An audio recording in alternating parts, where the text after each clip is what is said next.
to another round of drinking and driving, the connoisseur's guide to lawnmower beer. It's now November, and the grass has stopped growing, but I still have one last lawn mowing chore. This is my own private wildlife sanctuary, a dense tangle of tall grass, flowering herbs, prickly vines, and invasive shrubs.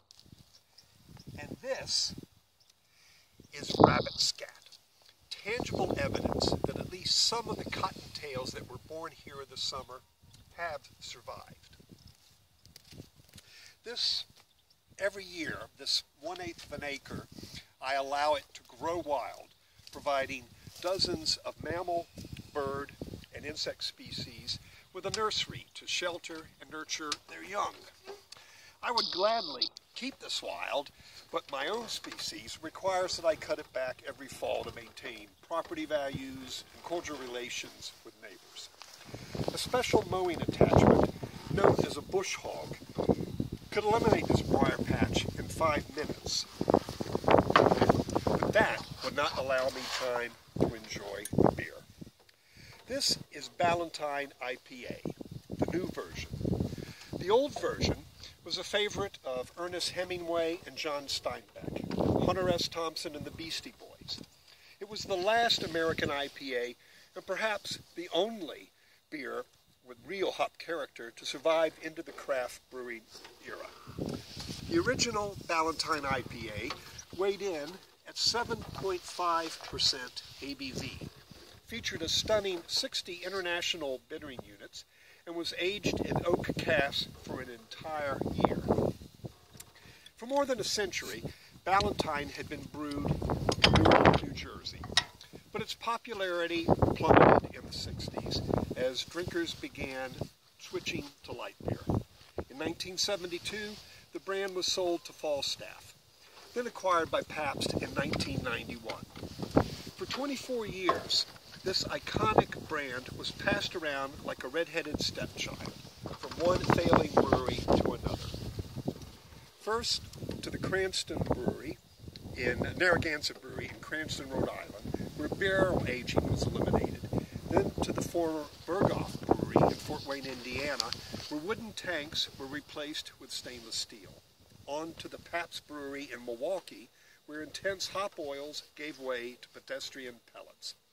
Ballantine's sad odyssey continued to G. Heilman in La Crosse, Wisconsin, the old Olympia Brewery in Tumwater, Washington, Lone Star in San Antonio, and finally to the former Schaefer Brewery in the Lehigh Valley of Pennsylvania.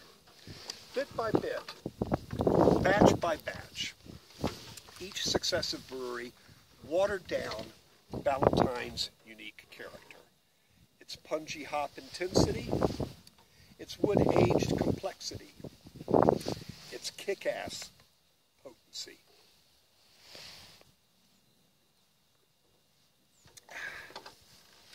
By the time production ended in 1996, its ABV had slipped to just 6.4%. Here's a bottle of the new Ballantine IPA, resurrected 2 months ago at the old Cold Spring Brewery in Minnesota.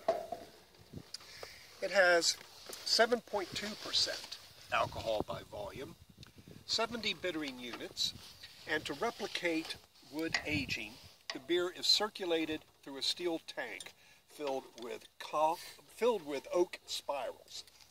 The brewers have not attempted to recreate the historical mid-20th century version, but have instead formulated the beer as they think it might have evolved over the past 2 decades. For starters, they've updated the hop profile